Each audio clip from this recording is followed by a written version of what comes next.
मैत्रिणींनो, या रांगोळीचा उपयोग तुम्ही पाटाभोवती, ताटाभोवती, नैवेद्याच्या प्लेटभोवती, दिव्याभोवती आणि बऱ्याच अशा गोष्टींभोवती करू शकतो, जिथे जिथे गौरीला ठेवण्यासाठी काही वस्तू, काही गोष्टी, काही भेटवस्तू ठेवलेल्या असतात.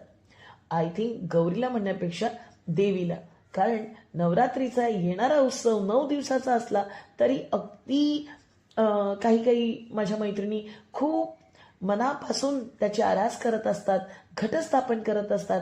अगदी घटाच्या बाजूला सुद्धा आपण जेव्हा कळश ठेवतो किंवा घट ठेवतो, त्या घटाच्या अवतीभोवती सुद्धा ही रांगोळी ना खूपच सुंदर दिसणार आहे. इथे पहा, एक लोटस मी कंप्लीट करून घेतलेला आहे. अगदी थिक लेअर लागतो. थिक लेअर जर तुम्ही मिश्रणचं लावून घेतलं असेल ना मैत्रिणींनो, तर तुमची इथे अगदी थिक लेअरची रांगोळी रेडी असेल.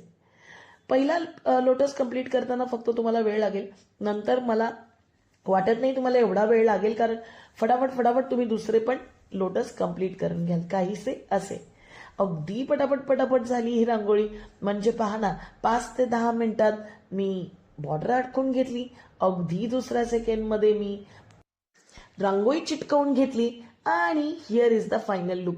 अगदी एका लेअरच्या रांगोळीने सुद्धा आपले लोटस कमालीचे दिसतात. मैत्रिणींनो, नवीन आयडिया जेव्हा तुम्ही ट्राय कराल, त्या नवीन आयडियामध्ये स्वतःचा एक ग्लॅमरस लुक द्यायचाच असतो.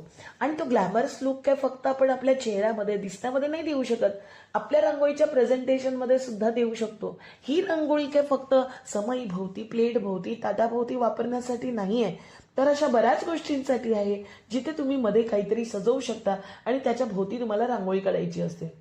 अगदी पहा ना, घट स्थापन करताना घटाच्या आजूबाजूला ही सुद्धा तुम्हाला रांगोळीची गरज पडणार आहे. आणि 9 दिवस ना आपल्याला घट हलवायचा नसतो, हो की नाही?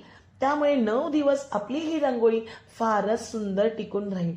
फक्त चिटकवताना खाली आपण सेलोटेप लावून चिपकवा, नाही तर काही असं ऑब्जेक्ट तुम्ही लावून चिपकवू शकता, जेणेकरून ती रांगोळी हलणार नाही.